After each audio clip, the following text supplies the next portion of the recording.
Sziasztok! Bejelentkeztem a pompomláj hajammal. Sokan kérdezte, hogy csinálom ezeket a hajakat. Csak könnyű. Itt leválasztol egy részt. Mondom, ezt felpomposod, azért tudom, ez a kattog, azért mindent direkt még egy csatot. Már megint le kell csinálni.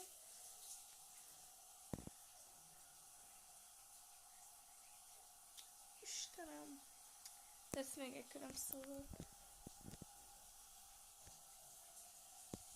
Ennyi az mi a hajamban. Mert nekem elég vastag hajamban.